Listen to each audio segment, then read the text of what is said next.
Rings of Power Episode 6 ended in the best way possible, with one of the most dislikable characters getting what they deserve. The sea is always right! That's it, the end of the series, with all of the characters wiped out. At this point, any future episodes are simply their delusions as they rot in hell. But that doesn't mean there weren't some really awful storylines that came before it, so here are my top 3 favourites.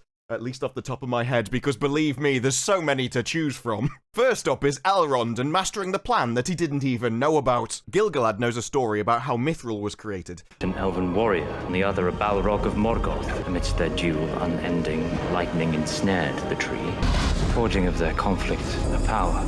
And somehow they're definitely sure that Mithril exists, even though the lightning sent it down to the earth. And so the only knowledge anyone could have of it is that lightning hit a tree and the Silmaril was no longer there. At no point could anyone have possibly known that rock was created underneath the tree, but apparently everyone knew about it. And so because we know this thing that we couldn't possibly have known about, the moment the dwarves start smelting ore, we suddenly think, it must be the magic thing. Lord Durin, I should like to commend you. Furnaces are said to be burning as bright as the eyes of Aule himself. Your minds delving ever deeper. And off we go down the pit of hell. Our master plan to get Elrond to discover a secret that he doesn't know exists and isn't even looking for. That'll be a winner. So their master plan is to get Elrond to help them build a tower and make him come up with the exact solution that they're thinking of. Oh yeah, the dwarves. He could have asked anyone. He could have gone to the Southlands and got people over there and made them work. I mean, look at the state of them. They kind of need the money. But no, luckily, he suggested the exact thing they wanted to,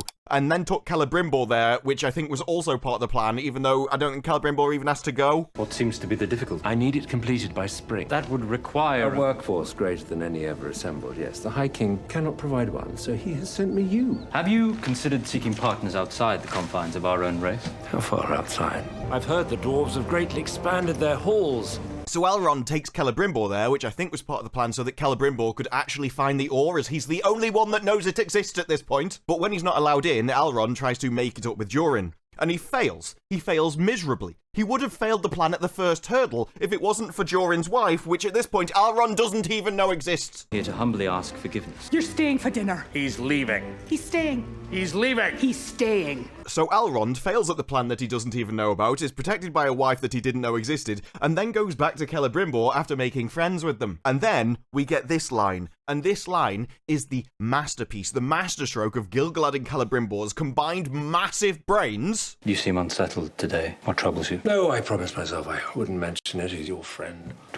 Either he's avoiding me or he's hiding something. And that's meant to get Elrond to find Mithril, is it? I know it works, but it's still stupid. Bearing in mind that Celebrimbor is at the tower and Durin is at the mines, there is literally no reason why they would ever meet. They're a long way apart. No, you don't just cross back and forth all the time. What's going on? I haven't seen him. Yes, that's because he's in another part of the world, you moron. But either way, apparently suspicious, and Elrond goes back. Deezer's apparently suspicious as she tells him the wrong shaft to go down. Elrond is particularly effective at shafts. Durin is mining quartz. Why would he leave without taking his chiseling axe? And why would you be preparing his favorite meal if he's gone to a chasm that takes 2 full days to descend? And if she just told him the truth, then nothing would have happened. Instead, immediately after getting discovered, Deezer and Durin decide to walk across an open platform so that Elrond could lip read and see them talk about it, and this is the only reason why he knows how to get through the mine shaft. If any of these steps hadn't been coincidentally lined up by LOTR himself, then the entire plan would have failed, and this was Gil-galad and Celebrimbor's masterpiece, apparently. We'll just send him there and hope luck works. So Elrond finds his way into the shaft, knows the password magically. Rich crown, kiss the stone,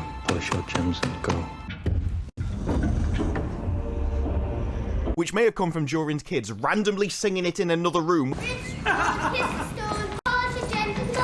Stop hitting your brother. We're playing the knocking game. Well, knock it off. Which he had no reason to think would be the password on the rock in the first place. And then he emotionally blackmails Durin by saying, I'm your friend, can't you believe this? I'm your friend all the time. Which, you know, emotionally blackmailing something is definitely something you do to a friend. So Elrond's evil. Want it for yourself. Durin, want what? I care nothing for whatever is in that chamber. I do care for you, for this friendship, and secrets do not become it. Promises an oath not to tell anybody, and then takes away a piece of the thing that he's not supposed to tell anyone about. Which wasn't part of the oath, by the way, so he could show that to whoever he wants, and he's not actually said anything to Durin about that. So Durin literally gave him the workaround to the oath in the first place. Despite this, Elrond still keeps breaking his oath by going around telling everyone about his oath in answer to yes-no questions. They say it's seep down the roots into the mountain depths where for centuries now it has waited. Durin was right. Then you admit that dwarves did find it. I admit only this. I promised Durin never to reveal his people's secrets. Did they find Mithril? I can't say that. I've got an oath about not talking about Mithril. Come on, you moron! And this is where the masterpiece is revealed. Actually, we knew it all along, and our masterpiece of sending you off with one line just hoped that all those coincidences fell in line perfectly, and if they didn't, then none of it was going to work. Oh, what a wonderful plan, guys. Genius's massive big brain. Worst storyline number 2. Anything involving Galadriel, but I'm going to start when she jumps off the boat, because otherwise I'm going to have an aneurysm. She starts her journey by jumping into certain death, those are her words, Met on the open sea. Your captain here delivered us from certain death. and deciding to swim across a massive ocean that she definitely wouldn't have survived, unless she coincidentally meets a raft for a bit, and then coincidentally on that raft meets another ship, which coincidentally takes her to the next island. At this point, you may be noticing that all the storylines are just connected by massive coincidences where if any of those steps failed, the entire story would fall apart. But hey, we're just lucky, folks. So Galadriel finds out that orcs exist in the Southlands and she wants to go to fight them. So when she arrives in Númenor, she just wants to leave again. On her own, with a ship. No one else, I just want to go back and fight the orcs because I'm Galadriel, and me on my own can go and fight tens of thousands of orcs over in the Southlands. That's fine. All we ask is that Númenor continue his mercy and grant us ship's passage to Middle-earth. Númenor, the place that doesn't want to get involved with the elves because we think the elves will destroy the country, for some reason, don't decide to just send her off. No, we want to keep you here. Why? We don't know. Been generations since a ship of Númenor was permitted to make such a journey on an elf's behalf. Seems to me that our leaving presents some complications. If we stay long enough, give you and your advisors adequate time to weigh our request. 3 days. We think that elves in land will end up destroying Númenor, and we've seen that in a vision. And so obviously, we don't want to send you off. We'll make you stay here so you can do it. It's the most stupid logic in the world. None of this makes any sense. But Galadriel, who still wants to leave, finds out about an elven construction, wants to go over there instead, and while she's there, coincidentally finds a spy report that spells out Sauron's plan, for some reason, for hundreds of years, no one has ever cared about before. Even though they know it existed because they literally knew exactly where it was when she asked about the symbol. It speaks not only of a place, but a plan.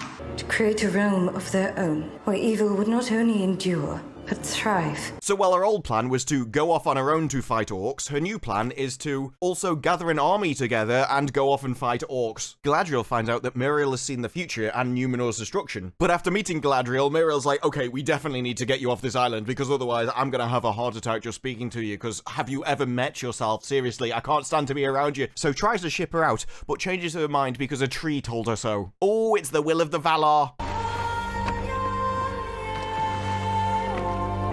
Your people will be relieved.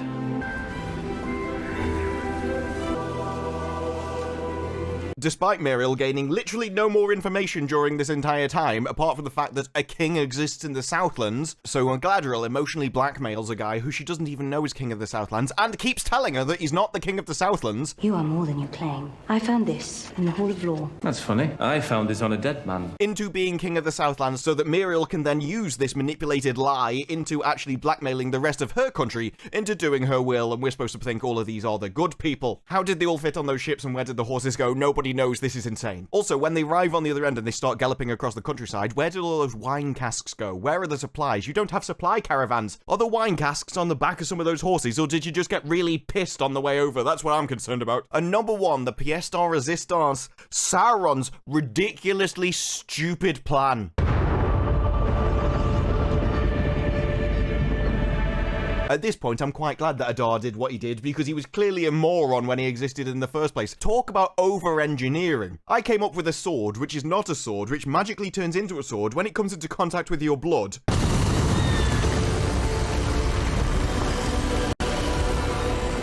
Also, it could be a key for a lock, which summons dark powers, which actually turns out to be just moving a rock in a dam so that some water falls over. It is a key, conjured by some forgotten craft of the enemy to enslave your ancestors. Key to what? I do not know.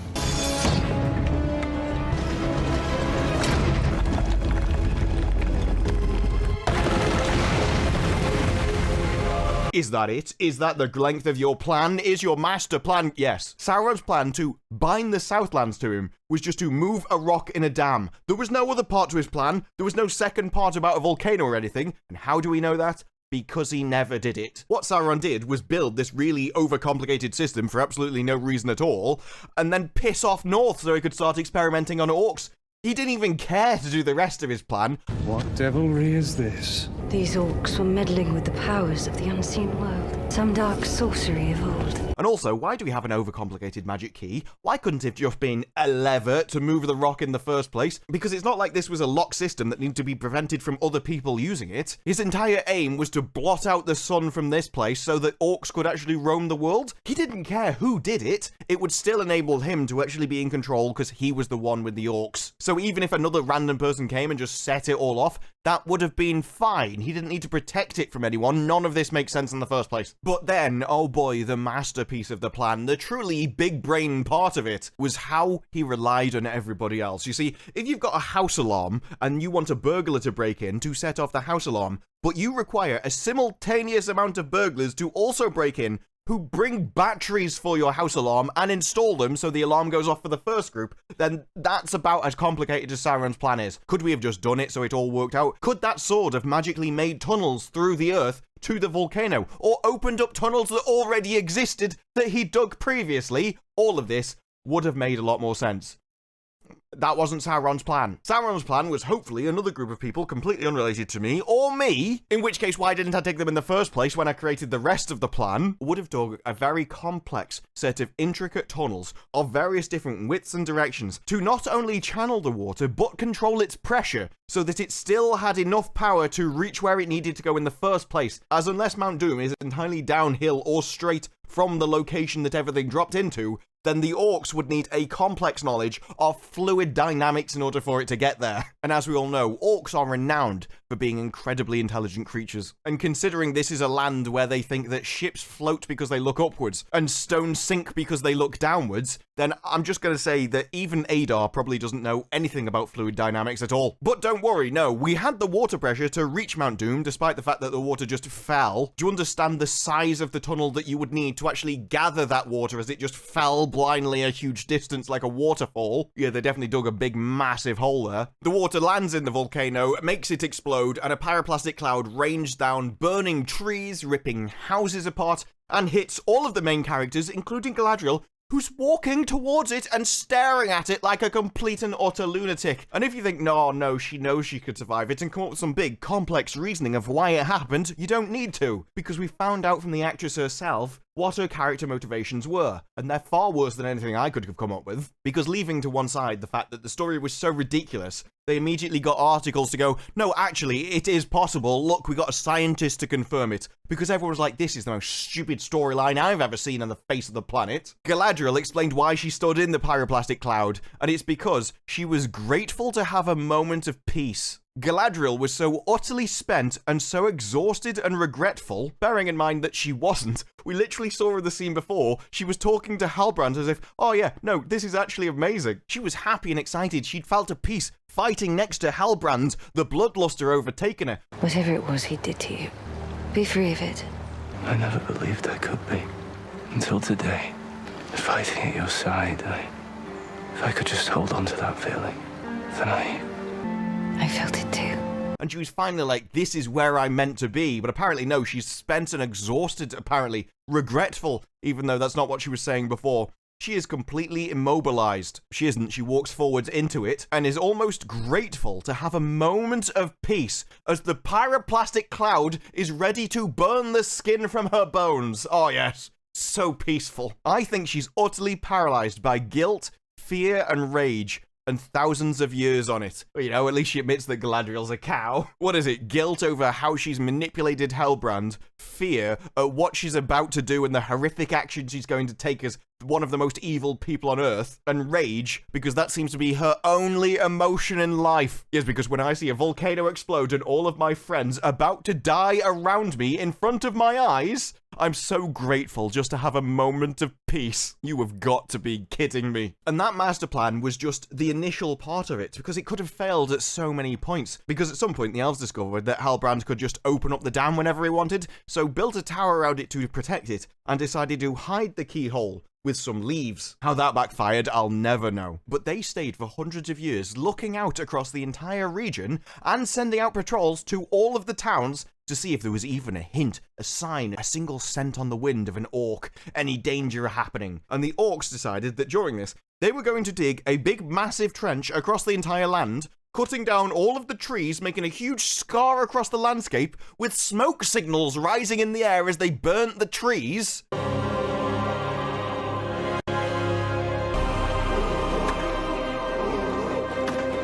And that somehow this was going to remain secret. And how the elves don't see that, I don't know. But then they started digging into villages and taking all of the people from the villages and burning them to the ground. These are the same villages that the elves are visiting as part of their patrols.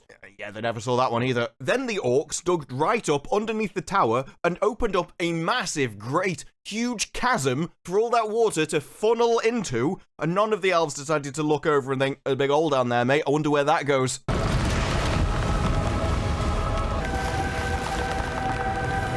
And then the orcs catch a break. The elves decide, actually, we should probably just leave and go back home. How the orcs know that that's happened, I have no idea. And now the elves have left, the orcs should have free reign. They've done it in secret. It's all great and amazing. They've got everything they ever wanted from this point onwards. And so the orcs decide to jeopardize this by intercepting the elves on the way as they are leaving the area and capturing them, just so they can dig the tunnel. If you're going to do that, why didn't you do that before at any of the other previous moments and save yourself a lot of trouble? Instead of doing it all in secret, apparently, and just hoping no one saw. Oh yeah, I forgot, you put some blankets on top of the soil, which are the same colour as the soil. That'll hide you. So the elves that were leaving and had no idea about what the orcs were doing have now been captured and try to escape, so that they can tell the elves about what the orcs are doing. The orcs put themselves in their own danger. And yes, orcs are stupid. But they've also got complex knowledge of fluid dynamics, so how stupid are they actually meant to be? And when you think about that entire plan, what was the main part of it? Well, it was the tunnels. The tunnels were the hardest to do,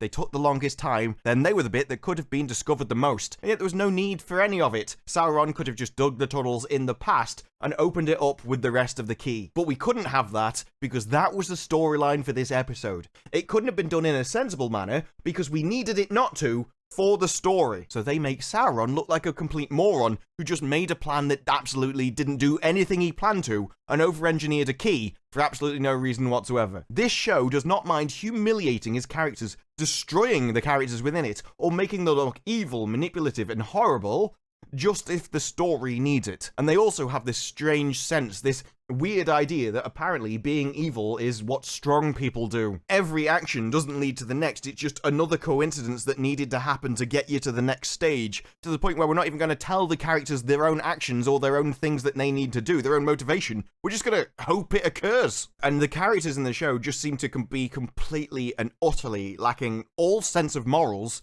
all of the time. This was a show that was meant to be hopeful. It was meant to be about good versus evil. And yet it's very difficult to tell the difference between good and evil in the show at all. This is something they specifically said they weren't going to do. And yet you've got Adar and the grey morality that, oh, we just want a place to live, mixed with Galadriel, the evil, manipulative person who wants to wipe everyone off the face of the earth. You are spoiled for choice with terrible storylines in this show, and these were just quick summaries of both that definitely don't go through all of the problems of each one, but they are my favourites. What are yours? Let me know down in the comments below. Like the video if you like the video. Subscribe. More videos like this in the future, and I will see you in the next one. Bye-bye.